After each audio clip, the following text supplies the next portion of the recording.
sudden pause there. Anyway, I assume we're live, and I'm welcoming We're listeners and live, no music viewers. today. Okay. Sorry, new laptop, so things might be even ropier than normal. Excellent, excellent to hear. Always good to te test things in a live situation. So, welcome everybody to this episode of season 6 of the Dr. Tech Show, where myself, Pauline Roche, and Sweyn Hunter, and often guests, but not today, talk about digital topics, including the world of online communications and digital inclusion, in a show which was the brainchild of digital storyteller, the late John Popham, who we miss desperately, and we wish could be here to have chats with us about what we're talking about every In every fact, just every to interrupt week. you, Pauline, on that subject, I noticed in my Facebook memories that 8 years ago, I think it was yesterday or the day before, John's great appeal for people to follow this YouTube channel Uh-huh. so that he could do live streaming from it because YouTube changed their terms and conditions that you needed to have 1,000 subscribers Mm, before you could do live a streaming thousand, from a a laptop. hundred, Yeah, no, a a thousand. thousand. Oh He wow. was at 300 or 400, and he wanted Oh. 600 before the event that he was going to try to use YouTube for shortly afterwards. He made it. We now have well over 1,000 subscribers, Mm-hmm. and we are still using the very same YouTube channel for Dr. Tech. So I just thought I'd mention that because it gave me a wee moment of remembrance, I suppose is the Yes. best word, Yes. when it popped up. Changed our lives all for the better Did, again. absolutely. Okay, so let's get on with the weather report, Swain. How's the weather been this week where you are? It's been lovely. It's been cool, but there's been lots of sunshine and not very much rain. Today Mm. it's gone a bit changeable, but we've had beautiful sunny spells and showers, so it's been lovely. How Hmm. about you where are you Here again? Oh, yes, in Clare, in the Ireland. west of Ireland, it's cloudy today, but on Saturday, yeah, I was at the beach, where it was lovely and sunny, and I mean cool, I suppose, if you were standing in the shade, but lovely and Hmm. sunny, and it was very nice to be eating ice cream and fish and chips on the beach, and I even went in the water, although it Oh, was very wow. Well cold. done. So So how does the yeah, weather very pleased with compare that. with your trip to Italy? Oh, Italy was much warmer. Italy was lovely in the 20s and very balmy. But again, in the shade, it was cold. So, yeah, it is nice to be able to turn your face to the sun and Yes, enjoy that on your that's face. what I love about I'd this time highly of year. recommend it. Yeah, Yes, I definitely. love it. Okay, you found some dates for us, Swain. Yes, the first one is courtesy of wait a minute, that's not the first one. The first one is courtesy of the International Trade Union Confederation. Let me Hmm. share the correct window and then I'll Hmm. keep talking. Multitasking does not seem to be my thing today. So I think that's right. Because tomorrow, April the 28th, is International Workers' Memorial Day. And the ITUC, that's the International Trade Union uh, Confederation, Hmm. calls for urgent action to tackle the global crisis of psychosocial risks at work. That's the theme this year, which is Mm. now one of the leading causes of death, disease, and distress for workers worldwide.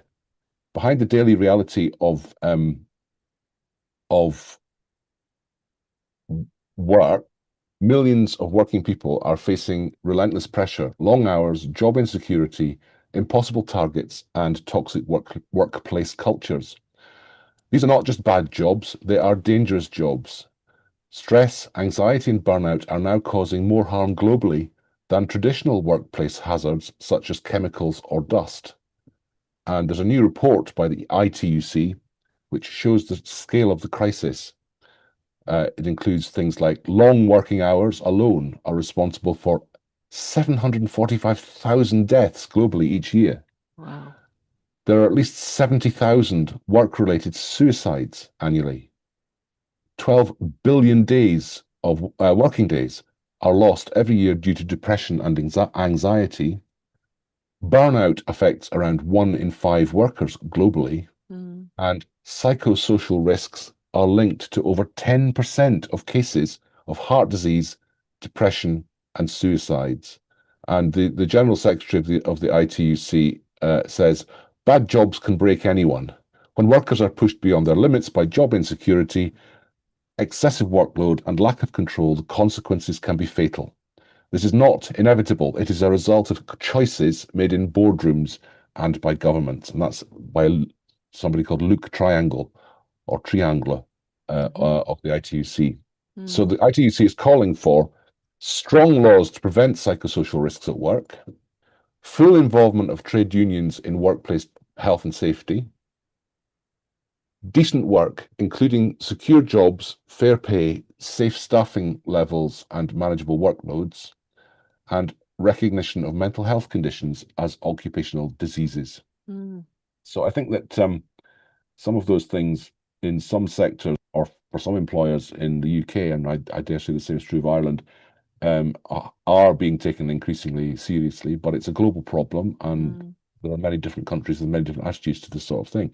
yeah. And it's quite striking that, it's not about being poisoned or falling off ladders or things like that are causing workplace illness and death. It's mental health factors Mm, and overburdening workers. mm. Those numbers are so striking, aren't they? Very Yeah, high. global numbers, We but don't yes, even know. Yeah, yes. yeah. So related, the other date that I've got today is the same day. It's because tomorrow is also um, World Day for Health, Safety and Health at Work, Mm, 2026. And the information I found on this is from the International Labour Organization, which is a specialist agency of the United Nations. And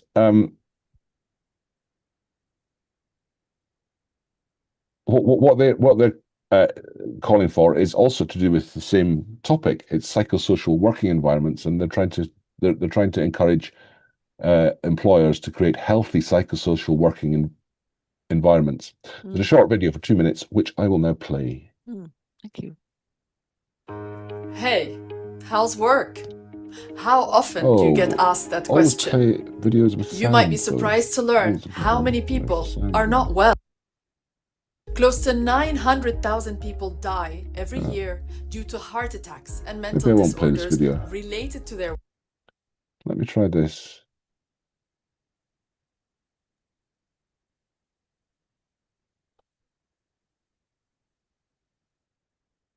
Doesn't seem to be echoing what you said before.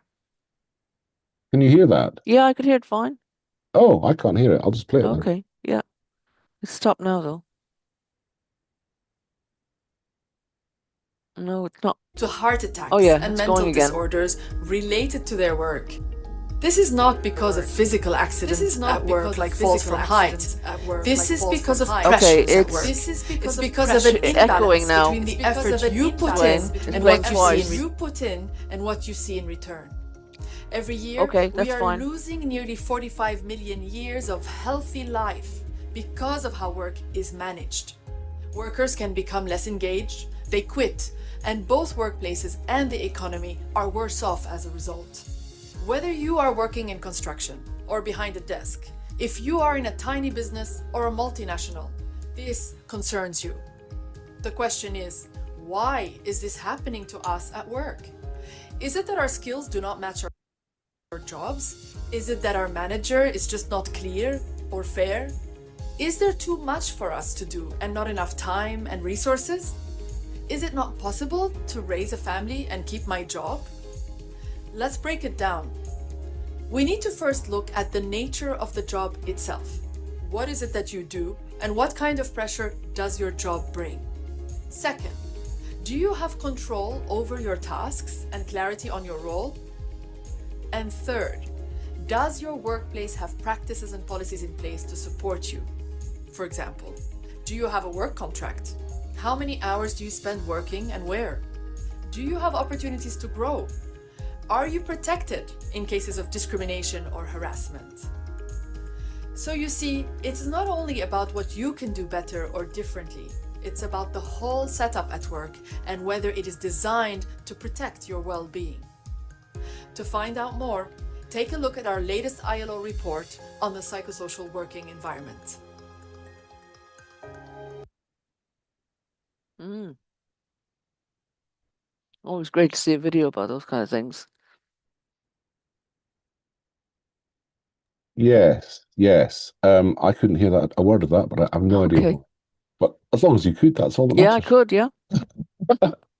Now I've got my windows in a bit of a mess here as well. but let's Mhm. just try and recover from that. So, yes, so that's, we've got one more date, and the date I chose partly because you have just been on a trip that's relevant. Uh-huh. And it is called World Press Freedom Day. Of pressures at work. Expected this It's because of an beautiful video on imbalance this. between the effort you put in and what you see in 25. return. The 3rd Every of year, May is we are World Press losing Freedom nearly Day. And There's a 45 video million playing, years Sweyn. of healthy Oh, life no. Where's the because video? of how work is Oh. managed. Or I can hear Workers can become less engaged, they audio quit, anyway. and Oh. both workplaces and the economy are worse off as a result. Whether you are working in construction or it's behind that a one desk, again. You have a Let's lot of close. tabs. Yeah. I have a lot of tabs Yeah. this week. Mhm. Yes. Let's get rid of some of them, though. There we go. Mhm. World Press Freedom Day.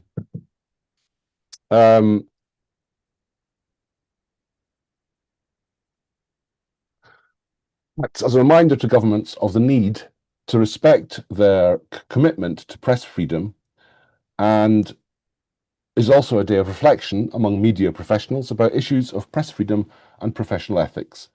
Just as importantly, World Free Press Day is a day of support for media which are targets for the restraint or abolition of press freedom. It's also a day of remembrance for those journalists who lost their lives in the pursuit of a story. So there's a conference happening on this topic, which is one of a number of international conferences. And this year it's in Lusaka in Zambia. And at this, running alongside is another interesting event called RightsCon. So we've got Comic Con and all sorts of conventions about that, but we've got RightsCon, which is the world's leading summit on human rights in the digital age. So I thought that was quite interesting as well. Excellent. That's also Yeah. happening in Zambia in early May. And it convenes business leaders, policymakers, general councils, government representatives, technologists, academics, journalists, and human rights advocates from around the world to tackle pressing issues at the intersection of human rights and technology. And so that's going on. And previously it's been in Taipei, San Jose, Tunis, Toronto, Brussels, Rio de Janeiro, Manila, and San Francisco. So this year it's in Zambia. Excellent. So that, rather chaotically and at great length, is the dates. Great. All good and all relevant to the work that we do. And that RightsCon one sounds really interesting. I might investigate that. Yeah. I don't think I'd want to go all the way to Zambia, mind you, or could afford to. But if anybody it might be wants somewhere closer to home next year. Maybe if anybody wants to sponsor us to go to such an event, we would be certainly consider it. So thanks. Thanks, We Sweyn. consider it. We would, Yeah. she says. Yeah. Yes, we'd certainly consider it. It's like that. Yeah, go on. No, good. That already covers a number of events, but we have some other events that I picked out. It might be of interest to our audience. And the first one is tomorrow, 28th of April, 6 to 8 p.m. in London. And this is called Black Joy Healing with Cleaver Cruz, Black Joy and Amefricanity. Amefricanity. Okay. And it's Amefricanity. Yeah, by Black Joy Healing. And this is a talk QA and social about radical imagination, black queer joy, and black joy is a source of healing with Cleaver Cruz. The blurb says you're invited to the Cleaver Cruz presents Black Joy and a Mefricanity event at King's College London, Great Hall, Strand, London, for an exciting in-person gathering where we'll delve into the ways Black Joy promotes health and well-being in the UK. This event is a celebration of resilience, resistance, and community. And there's a study that's been done, and they must be presenting it at the event. Dr. Tanisha Spratt and Dr. Nkazi Soul from King's College London are working on a welcome-funded study and community project that explores the health-promoting benefits of Black Joy. Black Joy is a term used to describe demonstrations of happiness, humour, and cultural pride within Black communities. And the special guest will be the amazing creator and editor of the book Black Joy Project, Cleaver Cruz, who joins for a captivating conversation on Black joy. Cleaver will explore topics such as radical imagination, Black queer joy, and Black joy as a source of healing. And the book, The Black Joy Project, is a digital and real world affirmation that Black joy is a source of healing, resistance, and regeneration for Black people of all backgrounds and identities. And there's a link, and which will be in our show notes link for more information about the project. And the agenda for the event is a conversational style talk about Black queer joy and Africanity, community resilience, health and well-being, with an audience Q&A, and then food, drinks, music and chat, probably before and after the formal presentations.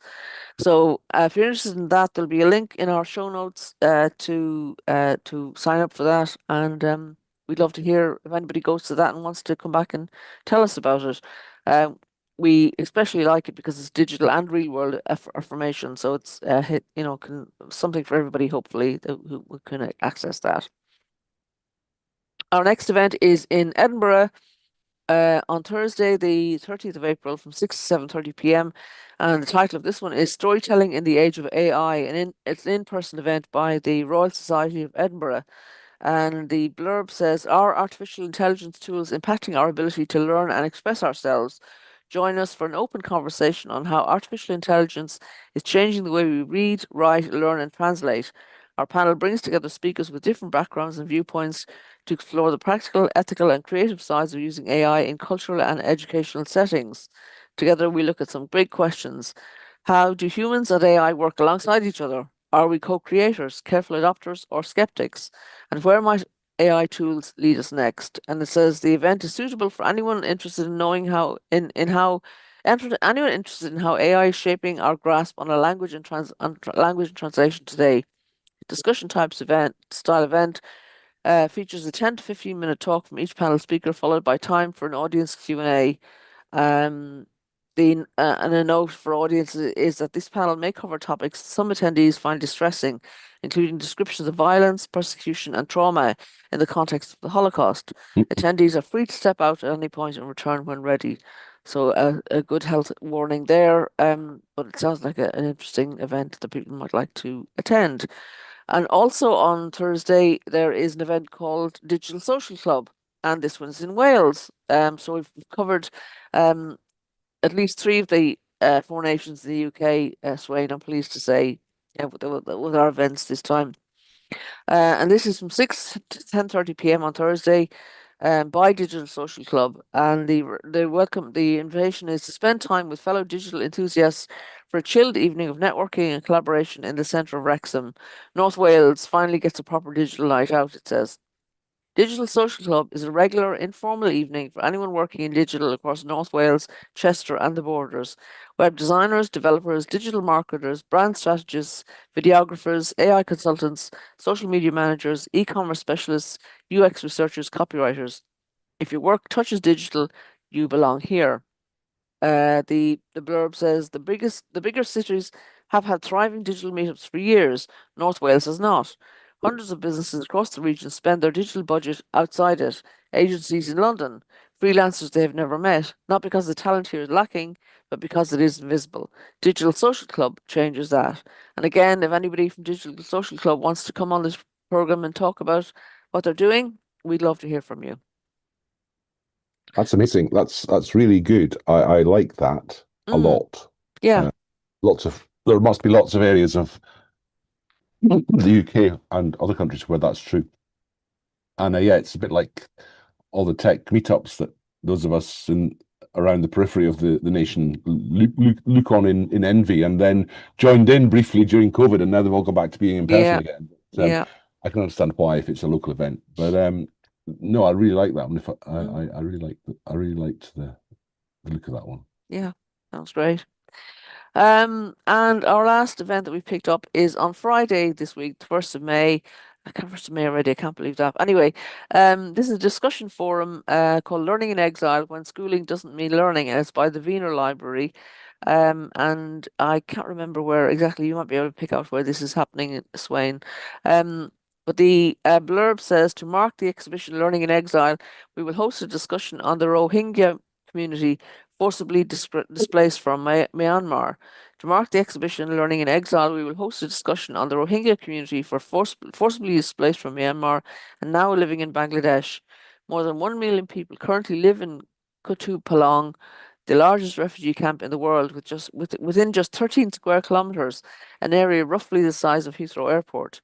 For Rohingya children, education has been shaped by displacement and policies that often overlook how learning happens.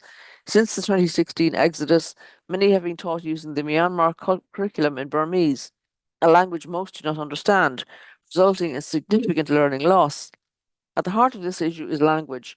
Rohingya, the learner's first language, is largely excluded from formal education, making literacy and engagement difficult to achieve. Yet there is reason for hope. The renewed use of the Hanifi script allows learners to access literacy in their own language, supporting the more meaningful learning. We will hear from Muhammad Noor, creator of the Unicode-approved Hanifi Rohingya Fund, alongside researchers and NGOs promoting a home language approach. And I particularly like that one, Sweyn, because in Perugia at the International Journalism Festival, there was a speaker. He's based at one of the universities in London, but he said very clearly that a community, a country that loses its language loses its identity, and obviously being Irish, that resonated with me.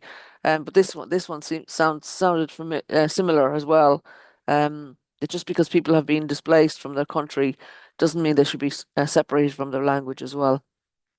I've just realised I'm mute, so I'll speak now. Oh, okay. Yeah. Ireland, Wales, parts of Scotland have all, at various times in their history, gone through the suppression of their language, as have many others, in terms of suppression of dialect, even. And I'm not trying to compare what happens these days in the UK and Ireland with Burma, but no, we're far from it. But if we go back a few generations, then maybe it was more comparable and might give us a way into understanding what's going on in Burma in terms of the Rohingya.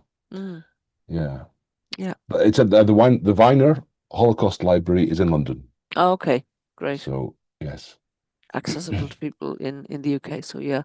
Okay, great. So there are dates and events for this week, and if anybody thinks thinks we've missed a date or would like to include something that's important to them, please let us know so we can think about including it, or if they're organising an event, we can think about including it in our one of our next episodes. So thanks very much.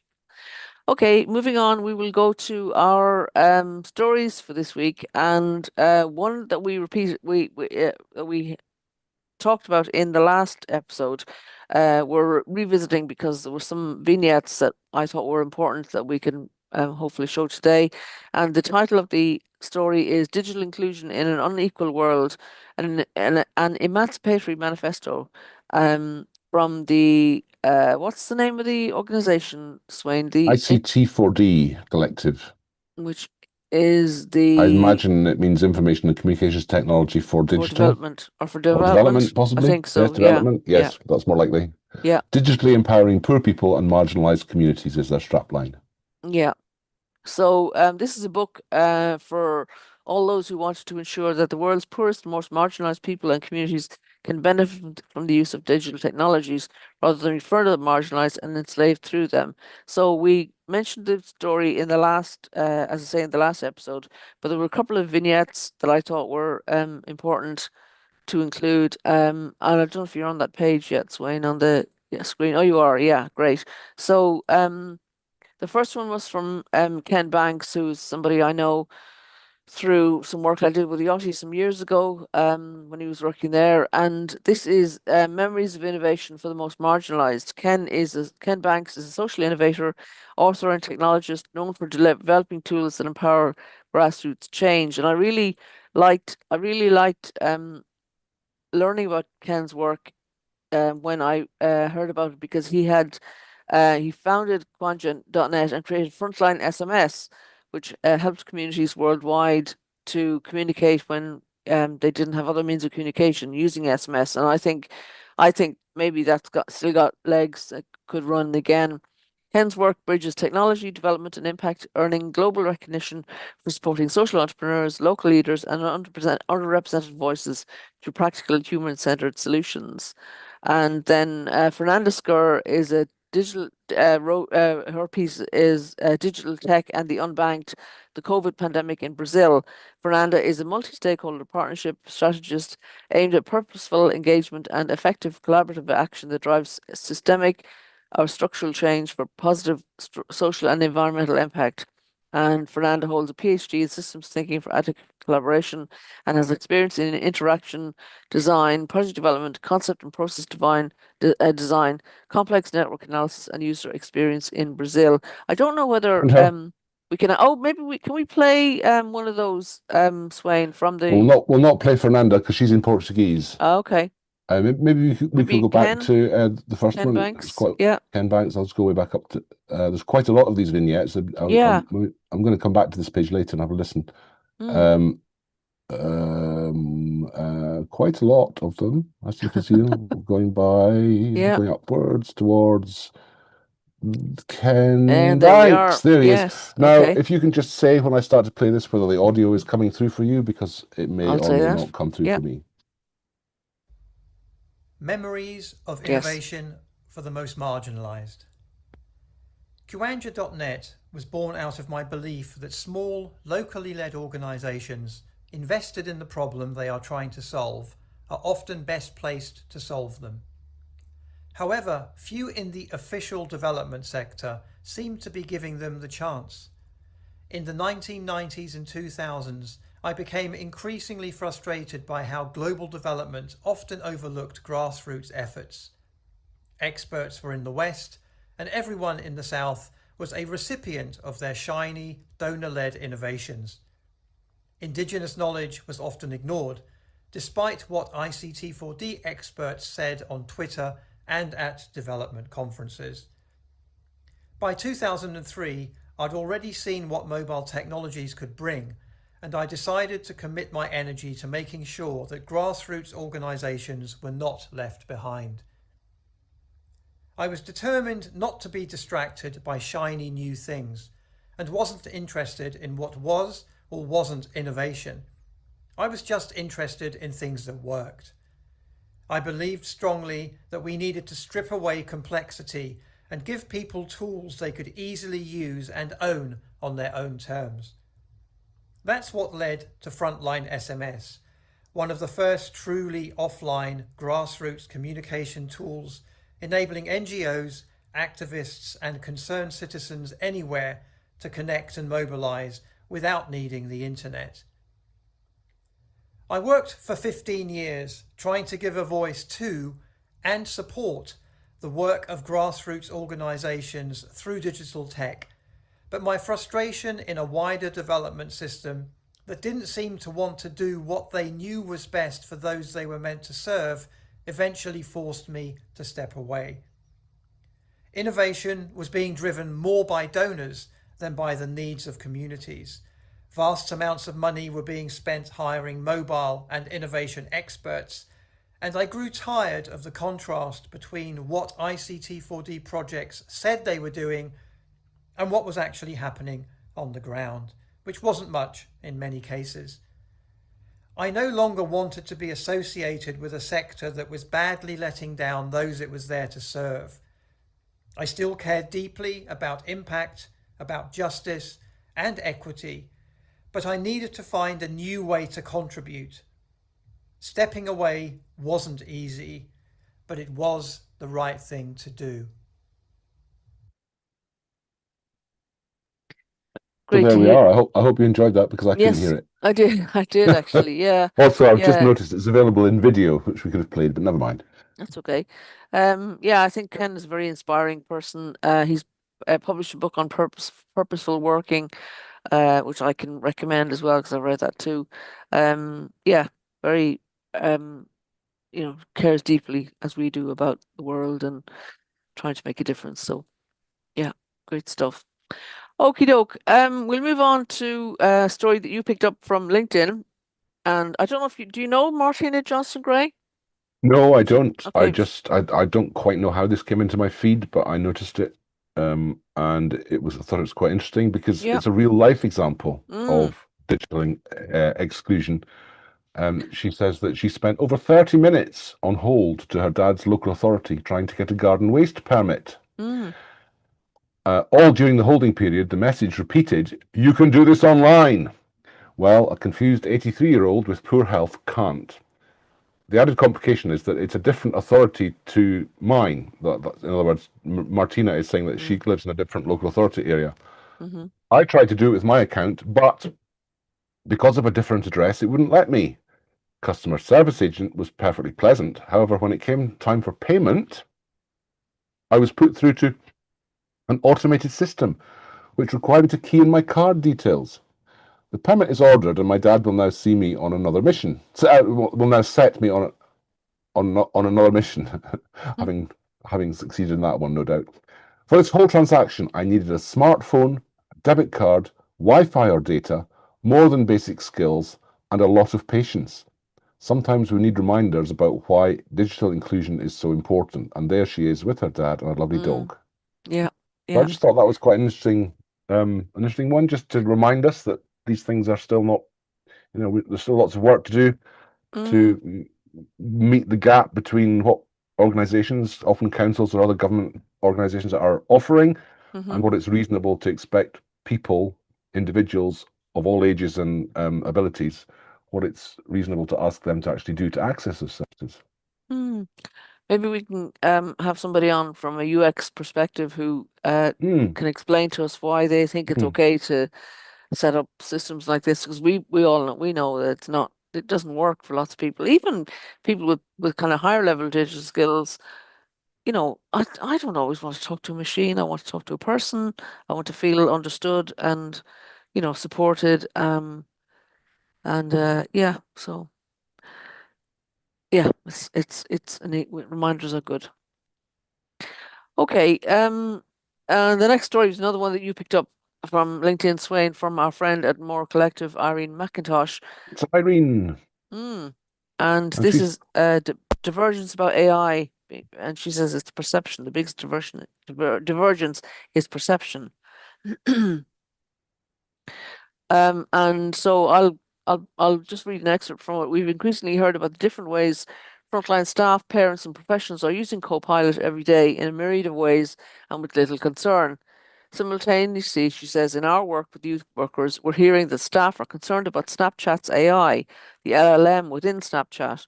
And this got Irene to thinking because they're kind of the same. I mean, she says the branding's different, but the underlying risks are really similar. Copilot presents as your safe, trustworthy colleague who can help you with tricky funding applications and parenting advice. Snapchat is your cool, chatty pal who really understands where you're at and talks to you in a way that feels real. But really, they're the same. They're both adapting to your tone, your needs, both draw on your conversation history and encourage you to keep talking. Is there anything else I can help you with? Would you make it maybe like a slide deck with that? Want me to help create a packing list for that trip? Both LLMs produce hallucinations full of fake facts and misinformation. Both provide inappropriate advice, fail to refuse unsafe queries, and can be manipulated into bypassing safeguards. Both can leak your data all over the shop. Copilot isn't safer just because it's part of your work Microsoft 365 package. We kind of know this, but still, it's so fast. It seems to know so much. It's helped me with such tricky problems. And she goes on to say more about that. But it's, we can all relate to that kind of story. And she says, it's the perception filter is down a bit because we're being encouraged to use AI and rely on AI at work. But then, we can be worried about our children using Snapchat. What we might say That's to great. them. It's great insight, that. And as you were Irene, she's always full of really thoughtful analyses. And I like the fact that towards the end she says, we, meaning the people using Copilot as part of their jobs, we're in the same boat as the kids on Snapchat. And it's true. Yeah.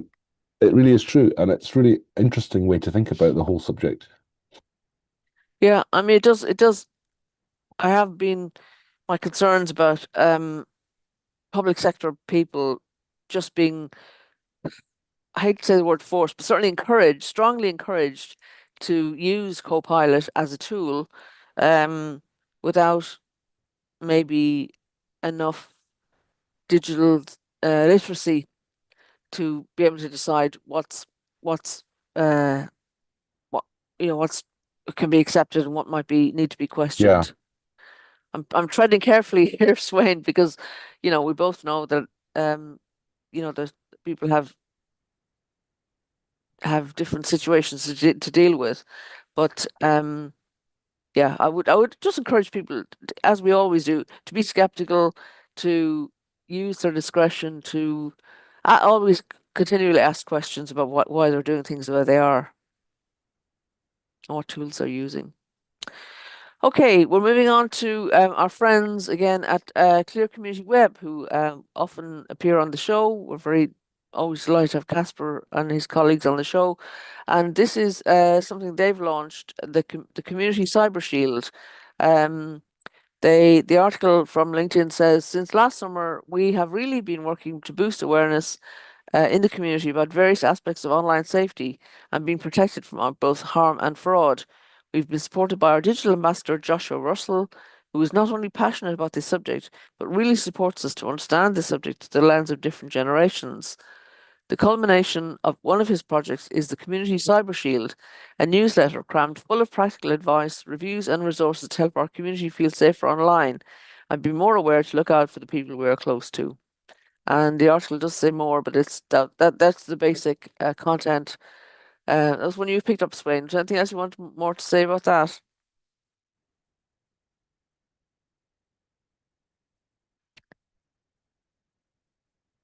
You're muted at the moment, so I don't know if you're saying anything. So You're I'm rambling muted. on Yeah. at great length there, but the summary is it's very good. I love it. Mm. And I think for this sort of thing, a newsletter style is probably very appropriate, because it'll be able to come up with things that are current, and it'll appear in people's inboxes and maybe encourage them to think about this more regularly. Looking at the comments on the article, I think some people were asking for a printed version.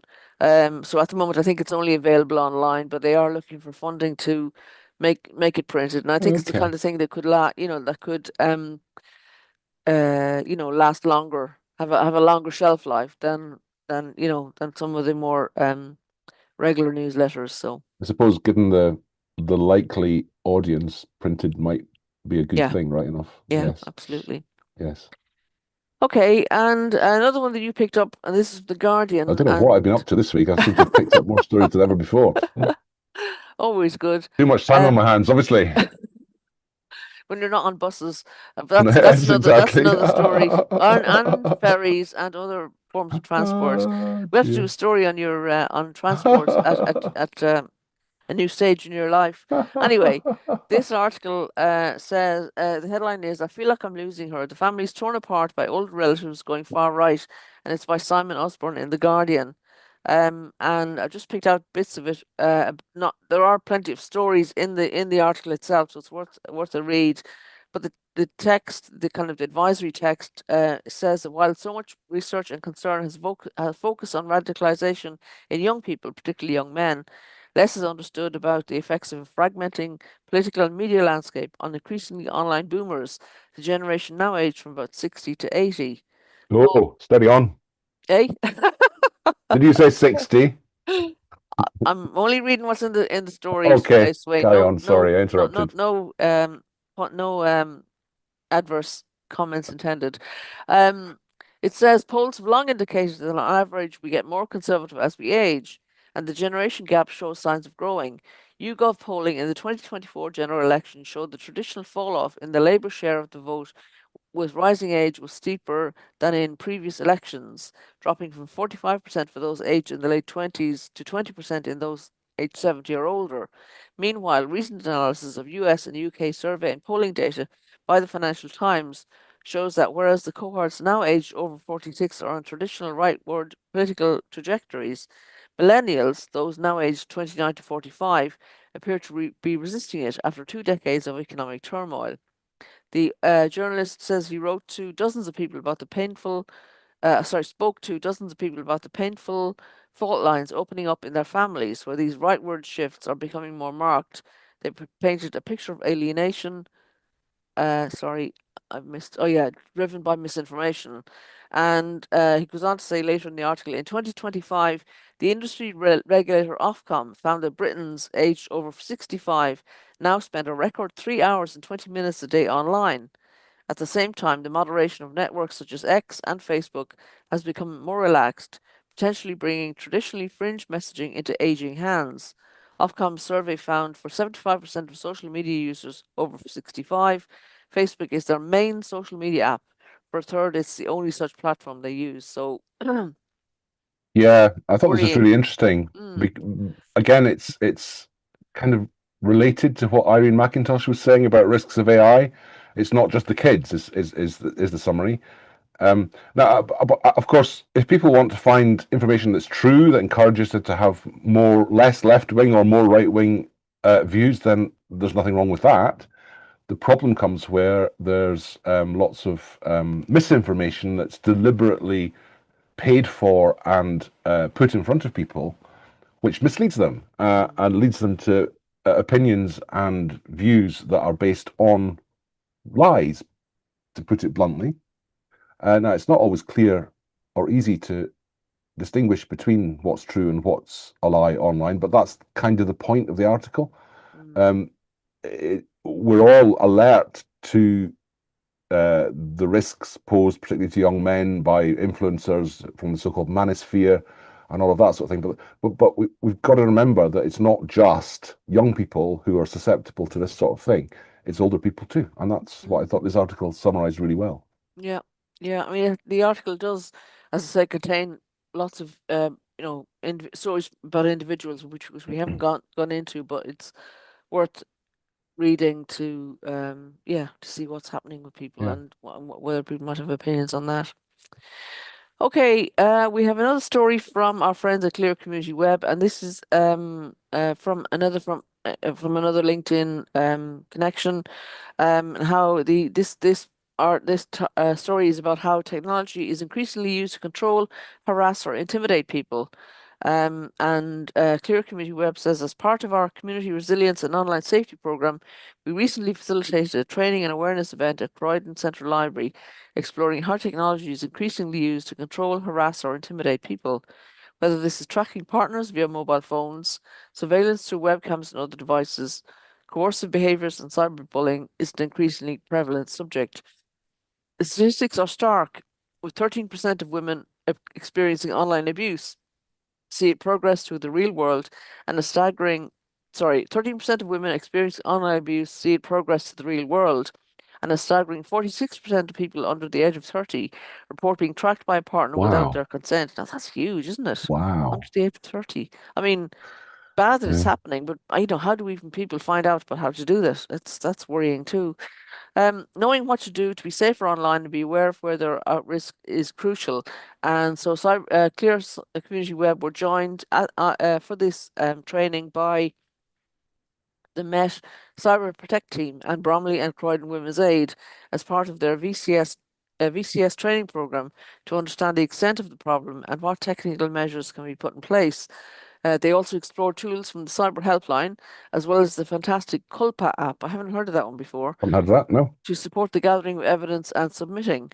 In parallel, they had a program of micro workshops led by our digital ambassadors Jody McAuliffe and Joshua Russell, who we've heard about previously, who took us through how to secure Facebook privacy settings and the rise of AI and image-based sexual abuse. So, again, great work by Clear Community Web, Absolutely brilliant. Yeah, but that's awful. obviously It's all, worrying to hear that it's happening. Yeah, yeah. yeah. And although they're focusing on people under 30 and some of the statistics there, I'm quite sure that this will be another example where maybe quite not at such high levels of prevalence, but I'm sure this is relevant to people of all ages. Mm. Yeah. Yeah, we'll have to look up that Culpa app and see if we can Yes. get more Yes. information about that as well. So thanks to Casper and the team for doing the work and for writing about it so we can talk about it here on the program. Okay, we have a few more stories. The next one is about passkeys and what you need to know by the National Cybersecurity Centre. And this is says that passkeys are a more secure alternative to passwords that you don't need to remember, as they are created and managed safely by the software on your This devices. Hey? this is a landmark sea change moment in the history of online security. Is it? Because yes, Okay. because this is the first time that NCSC has recommended this to the general public as opposed to people who are within corporate environments. Hmm. And I find it really interesting because it addresses quite a lot. On the one hand, it addresses quite a lot of the issues and problems with passwords, and we'll come to that as we go through the story. But on the other hand, it does introduce a layer of complexity and a layer of multiple devices that might lead us to question whether everybody's actually going to get the point and be able to do it properly in the short term without lots of support. So I think this is a really, really interesting story, but I'm going to let you read out the bits that you had so skillfully picked out rather than just waffling. Yeah, just a few more lines. The digital industry is moving rapidly towards offering passwordless authentication for logging into online services and accounts, and many major platforms already support it. And so, as Sweyn has said, the NCSC supports the public adoption of passkeys and recommends using passkeys over passwords wherever available. Now, the article does, it's longer, and it does talk more about why passkeys are better than passwords. One being Just that, quickly going through the yeah, headings of sure, that. Yeah, yeah, they're more secure, mm, they're fast and convenient, mm, they offer greater resilience, uh, and then it goes on to explain how they work. mm, Definitely, I would advise people who are confident online to look into this. Equally, I would say to people who aren't confident enough to look into this, passwords are still quite good. That they are good things if you use them properly and if you use them in a way that they're difficult to guess. So mm, don't feel left behind mm. if you don't feel completely confident in going for this right at the moment, because as I say, passwords are still very good. They're always still as good as they have always been. Um, it's just that passkeys now, the NCSC has decided, are at a suitable level of maturity and ease that the general public can be encouraged to use them. Yeah, the article probably relates to this, but I haven't seen it. What's it say? What would you think about the uh possible risk of someone else using your passkey? You know, if they have access to your device. I think it's probably quite difficult for somebody to do that because the pass key will typically depend on a facial ID or a thumbprint or something like that. I'm not an expert in this. I have to investigate for myself, but the message is that the risks of that are much lower than the risks of compromise of passwords.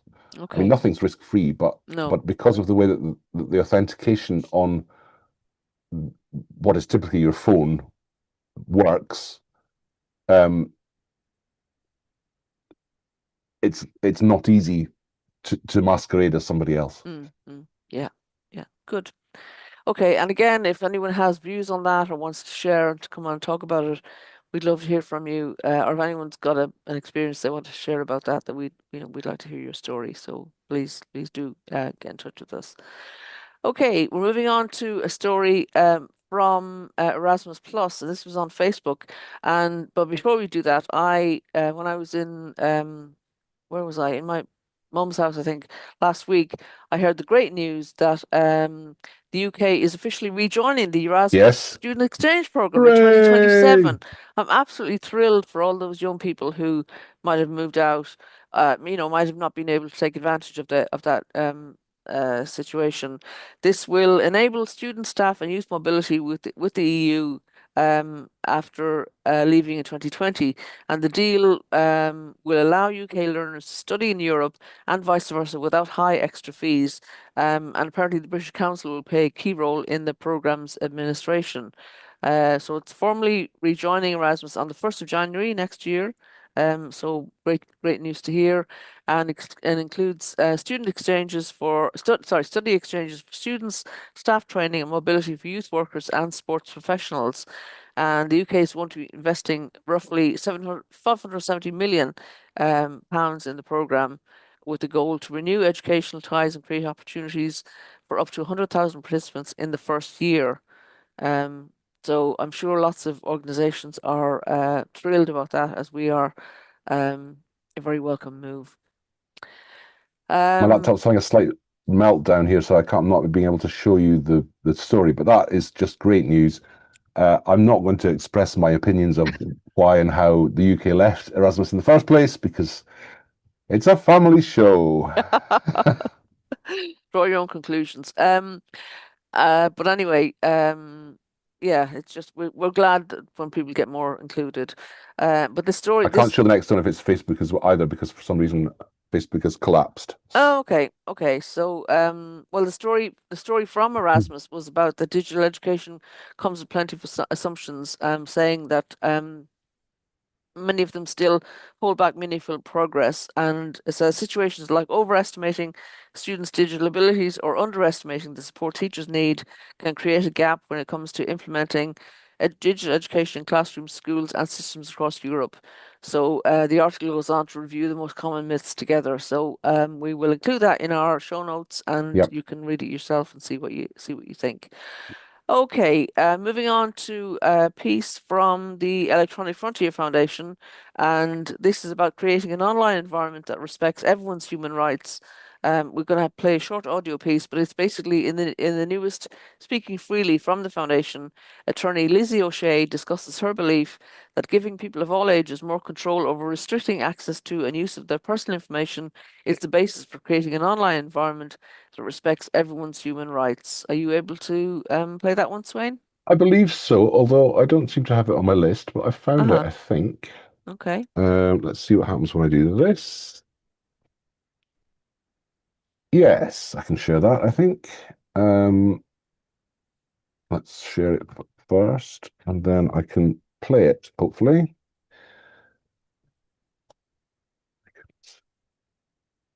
Shared. And that means that when I press play, is it just a video at the top? If you scroll down, This is a transcript, I think it I'm scrolling is, through. yeah. It wasn't that long actually, so I don't know. This is a longer article. Oh no, I think we've No. This is we've creating an skipped online through. environment that respects everyone's rights, yes? Yeah. I think we've got a link that's not quite If you go to the linking top to the of thing. the There's the story top. again, is there a Yeah, maybe there's a play? link there. Hang on. No. We could Yeah. replay it. No, let's not. Well, let's No. not do that. It's too long. But anyway, it's about, as I said, a belief that giving people of all ages more control over restricting access to and use of personal information is the basis for creating an online environment that respects everyone's human rights. And we might come back to that again at the in a future show. So great for the Electronic Frontiers Foundation. Okay, we are coming to the end of the show, so we will just cover Yes. a last story, I think. And this is from by Samantha Niblett, MP. Is it Facebook stories? Are you saying, Sweyn, that Facebook isn't letting you play stories at the moment then? I'm not getting much joy out of Facebook at the moment. Okay, would I be able to play, do you think? I'm sure I you can't. could. But I. Let me try. Bear with us while we see if this one will work. This is Samantha Niblett's post. I suspect I've got so many tabs open that my laptop is just saying, "What? You're kidding me." Okay, let me try this. Is that There working you now? go. Yeah. You can see that Okay. fine. So this is Samantha Niblett saying she took part, this is from yesterday, in what felt like a seminal moment in number 10 on Girls in ICT Day. She says it was a joy to get to take along her constituent, Deborah Webster, who is helping Samantha with activities in South Derbyshire to get more women into tech. In October 2022, Samantha founded Labour Women in Tech, and then she went on a mission to find amazing people who were trying to get diversity in STEM, science, technology, engineering, and maths. I said to them that if we got a Labour government next time, it wouldn't have to reinvent the wheel, but join the dots to help ensure we got more women in tech, because they were already doing the work. We just needed a government to back them and to understand the steps needed to help affect positive change. Fast forward to Labour Party conference, October 2012, 18 months into a Labour government, 3 years after Samantha had founded Labour Women in Tech. The Right Honourable Liz Kendall, MP, had recently been appointed Secretary of State for the Department of Science, Innovation and Technology, and one of the first steps she took was to announce she's creating a Women in Tech task force. Her heart, Samantha says, almost burst with pride as she sat in the front row as she delivered that speech. And it almost burst again this week, hearing Liz at number 10 address a room of incredible women and male allies on the steps. They are focusing on the Women in Tech task force in the next 18 months. In the first instance, to help try and keep women in tech in the workplace. Someone said to Samantha, "It feels different this time. Liz isn't just using fluffy words; she means it." And she says, "I know it." The legacy Liz gets to have by ensuring we have more women in tech goes way beyond social justice, but to who helps shape the tech we use and how it influences societies and minds. We've never needed women in tech more, and my word, I've never been more grateful that we have an incredible woman leading the charge on this in government. So, great stuff. Great I'll stop stuff. sharing now. And that brings us to the end of this week's show. Yeah, it's So flown thanks for by. joining us. Hope you enjoyed some of those stories and learned from them. We love bringing these stories to you. We spend a lot of time, kind of deciding what makes good stories for the show. We hope you find them of interest. And as we always say, if you're interested in coming on the show to be a guest, talk about the work you do around digital inclusion or online communications, we'd love to hear from you, especially if you ever worked with John Popham. We're always keen to hear stories about John and John's life. Okay, thanks very much for joining us and see you next time. Bye. Bye.